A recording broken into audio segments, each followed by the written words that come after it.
Buenas tardes, doctora Usandizaga. Usted dispone de 20 minutos para ofrecernos la decisión a la que arribó, según su valoración. Luego de ese tiempo, el tribunal tiene la posibilidad de consultarle, requiriéndole precisiones, aclaraciones o extendiéndose sobre algunos de los contenidos implicados en la fundamentación. Perfecto. Bueno, buenas tardes. Bueno, en primer lugar vamos a resolver la cuestión de la solicitud del fiscal de la prisión preventiva para el imputado en autos. No hago una reseña del caso porque ya lo deben tener más que visto. Para el caso de la prisión preventiva he decidido no hacer lugar a la misma, en virtud de que creo que no se encuentran configurados los requisitos o los motivos del inciso 3 del artículo 219, en cuanto a que el imputado no presenta peligro de fuga ni entorpecimiento del proceso. Esto es así porque el mismo se encuentra, si bien existen los otros dos supuestos en los que podría proceder una prisión preventiva, la autoría del caso en este sentido ya fue suficientemente acreditada, y si bien también podría llegar a corresponder una pena de efectiva ejecución, esto es en cierta manera relativo. Si tenemos en cuenta que el artículo 10 del Código Penal y el artículo 32 y 33 de la Ley 24.660 estipula para casos en donde los imputados sean mayores a 70 años la posibilidad de prisión domiciliaria, esa posibilidad de que la prisión sea la pena sea de ejecución efectiva no es tan segura. Pero por otro lado, en lo que se llama peligrosidad procesal, no veo configurado ninguno de los dos supuestos en el imputado de Marras. En primer lugar, porque no existe peligro de fuga alguno, así lo entiendo yo. Es una persona mayor de edad, que con raigambre en su familia y en sus negocios, hace muchos años que vive en ese lugar, donde además tiene la explotación de la cría de ganado, en realidad se encarga él. Y por otro lado, no existen motivos algunos para pensar que podría haber un entorpecimiento probatorio. El imputado se presentó espontánea e inmediatamente después de acaecido el hecho en la comisaría del lugar y se ha sujeto a cada una de las citaciones y de los requerimientos que el tribunal le ha hecho. En virtud de eso, y además teniendo presente que siempre la prisión preventiva es una medida cautelar de carácter restrictivo, y que además el artículo 221 del Código Procesal Penal establece que cuando esa peligrosidad procesal, o sea, el peligro de fuga o el entorpecimiento probatorio, pudiera ser evitada con un medio menos gravoso, siempre debe ser aplicado el mismo. En virtud del cual ordeno la libertad bajo promesa simple del imputado. En cuanto al delito de homicidio, creo que le asiste razón a la defensa en cuanto a que la conducta del imputado se encuentra justificada. En virtud de que encuentro reunidos en este caso todos los elementos de la legítima defensa estipulada en el artículo 34, inciso 6 del Código Penal. En primer lugar, el imputado es víctima de una agresión ilegítima, además actual, y si no es actual, por lo menos en este caso inminente, que no tiene justificación alguna y que no debe ser de ninguna manera soportada por el imputado, quien además tiene todo el derecho de defender sus intereses de los intereses del agredido. Pero por otro lado, y en cuanto a la racionalidad del medio empleado, debemos tener en cuenta varias cuestiones. En primer lugar, la racionalidad. La jurisprudencia ha dicho que es en cuanto a la cantidad y a la calidad de los medios. Y por otro lado, ha atado esa figura al principio de que se llama de menor lesividad, que implica que entre los medios probables de defensa, el inculpado o el agredido debe utilizar el que menos daño cause. Pero estos principios, ya sea el de razonabilidad o el de lesividad, no son una cuestión ni una fórmula matemática abstracta y siempre igual, sino que está circunstanciado a los hechos concretos de cada caso en particular. Por eso debemos medirla, en este caso concreto, a las circunstancias que rodeaban al imputado al momento de la agresión recibida. Se trata de una persona que es mayor de edad, que además, como primer actitud para evitar la agresión, quiso poner en marcha el motor de su camioneta para intentar evitarlo y, según las pruebas de Marras, no pudo lograrlo. Efectuó primero una exhibición del arma para amedrentar la conducta de quien lo venía o de quien lo quería agredir, y no viendo ningún tipo de correlato a esa exhibición, efectuó un disparo al aire y, como la conducta agresiva continuaba, efectuó el segundo disparo. Pero también debemos tener en cuenta otros hechos. Se trata de una persona que estaba en un vehículo, que tuvo que hacer una maniobra que no le dejaba mucho margen de movilidad, tenía una costilla quebrada, y en virtud de eso podríamos interpretar que realmente fue la única posibilidad que le cabió en estas circunstancias para defenderse de lo que él creía que era una agresión, que además de legítima no había sido nunca provocada por él y por ende tampoco era previsible. En esto también tenemos que tener en cuenta el caso con todos sus antecedentes. El imputado y la víctima tenían una relación que, además de vecindad y de cuasi laboral, porque el marido de la víctima trabajaba con el imputado, creo y hasta cierto punto pienso que excede lo meramente laboral o de vecindad, si tenemos en cuenta que el imputado le había prestado al esposo de la víctima y a la víctima dinero para adquirir una casa.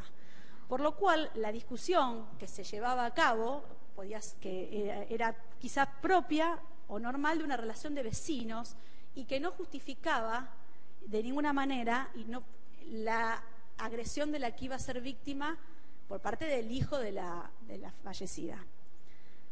Bueno, además debemos tener en cuenta el delito de portación de armas, que también se le achaca al imputado. En este caso concreto, disiento con lo solicitado por la defensa. Estoy de acuerdo con el señor fiscal, de acuerdo a que se encuentran configurados todos los presupuestos del delito de portación de arma. En primer lugar, el imputado conocía la existencia de la misma, no solamente las pruebas así lo relevan, sino que también hay un testimonio de un obrero del imputado que recuerda haber manipulado el arma que siempre se encontraba en la guantera del auto. También tenía conocimiento del vencimiento de la autorización para portar o manejar ese arma, y aún así tenía la voluntad de mantener con ese arma en esas circunstancias y bajo su poder. Coincidimos además con la fiscal en que la autorización del arma vencida no se equipara a la no posesión de esa autorización. Y por eso no empiezan los argumentos defensivos en que desde el vencimiento de la autorización hasta el momento del hecho no se había configurado ningún hecho de peligro. Esto es porque el delito de portación de arma configura en sí mismo un delito de peligro sin necesidad que se requiera ningún otro daño ni que no haya ningún otro tipo de hecho. Solamente con la aportación se consuma este delito. Se trata de un bien jurídico donde la seguridad común es la que está protegida y el peligro radica en la inmediatez o posibilidad de la consumación de un delito con dicha arma. Se dice que podría ser la antesala de un nuevo delito. Lo que sí también es cierto, que está argumentado por la defensa y que queda claro por las pruebas de actas, es que la misma no era poseída por el imputado con una intención de realizar algún acto ilícito, sino que era utilizada solamente como medio de defensa y como es de normal uso en el campo, que era donde esta persona habituaba. Por eso voy a hacer uso de la facultad que me otorga el artículo 189 bis, en el apartado 2, párrafo 6, y voy a aplicar una atenuación de la pena por el delito de portación de armas para el imputado. Por ende, y por lo expuesto, he resuelto absolver al imputado de Marras por la figura del homicidio calificado por uso de armas, artículo 79 y 41 bis, por encuadrarse su conducta en una causal de justificación de legítima defensa, artículo 34, inciso 6, disponiendo el cese de las medidas restrictivas impuestas. Y condenar al mismo por ser autor penalmente responsable del delito de portación de arma de fuego a la pena de 2 años y 4 meses de cumplimiento condicional y a la de 5 años de inhabilitación especial para aportación de armas de fuego y costas.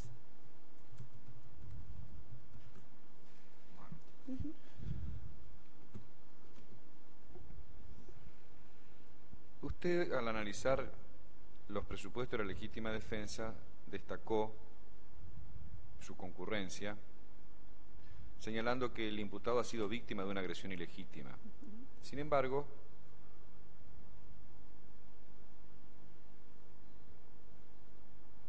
lleva esta valoración excluyente de la antijuricidad al acontecimiento que tiene como víctima a quien no fue agresor. Sí, pues la madre no fue agresora. Es decir, ¿de qué modo puede conjugarse una argumentación atingente a una legítima defensa que presupone la agresión de quien padece la intervención del que se defiende, con un resultado donde quien resulta su víctima es un tercero absolutamente ajeno a cualquier proceso lesivo? Con una figura culposa. No, perdón. Figura culposa no. Usted absolvió por homicidio imprudente, pero homicidio doloso en legítima defensa.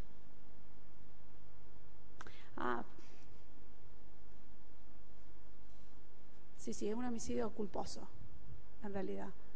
¿Pero qué? ¿Vamos a revisar la sentencia? No, pero estoy mirando. En realidad,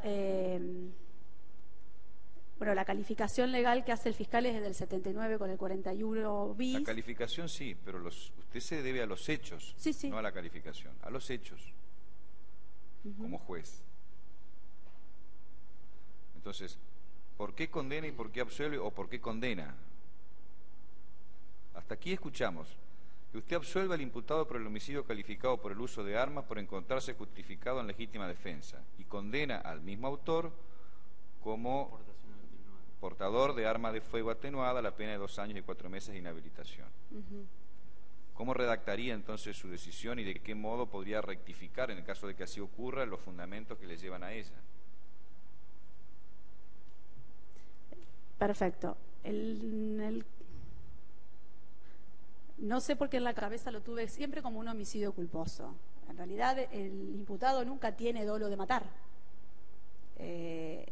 ¿A quién? A nadie. ¿A nadie? No ¿Ni siquiera al agresor? No, yo creo que ni siquiera al agresor. Porque si hubiera querido matar al agresor, si hubiera tenido dolo de matar al agresor, la conducta hubiera sido, apenas ve venir al agresor con un machete, dispararle a matar. No, pero ahí no había agresión. Todavía. Si usted la divisa que viene, es un acto preparatorio de una agresión. Pero más allá de eso, o sea que usted tampoco se imagina una tentativa de homicidio justificada. No, yo no veo en la conducta del imputado dolo de homicidio. No creo que su intención haya sido matar a su agresor en ninguno de los momentos en que ocurrió la agresión. Pero entonces se le escaparon los tiros. No, los hizo para amedrentar. Los hizo para asustar. Para amedrentar. Sí. Bueno, pero entonces si esto es así, la muerte de la víctima no puede ser justificada en legítima defensa de ninguna manera, y menos aún por un homicidio imprudente, por un homicidio doloso. Usted inclusive citó el artículo 79, el artículo 41 en fines.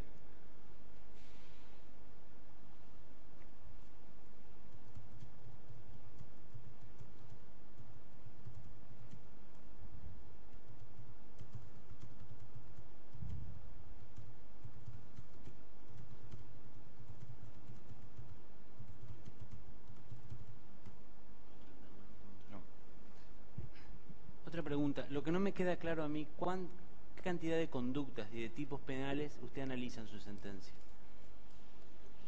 En realidad, conductas 2. Una es la aportación del arma, que es una conducta que es un delito permanente, que estaría en concurso en este momento, el concurso real, con el homicidio culposo justificado por la legítima defensa. ¿Y el primer tiro? El caso dice claramente que son 2 tiros. Sí, la primera es un tiro que no ocasiona ningún tipo de herida, que podría encuadrarse en el artículo 104 de una agresión con armas. Un abuso de armas. Un abuso de armas. Pero, en realidad, la realidad es que cuando yo lo analicé al abuso, lo subsumí directo en el resultado de la muerte. Pero la muerte la ocasiona el segundo tiro. Sí, sí. Eso está acreditado. Sí, eso sí. Mi pregunta es, ¿usted considera que el primero y el segundo tiro son una sola conducta? Sí, yo lo considero sí. En realidad la consideré así porque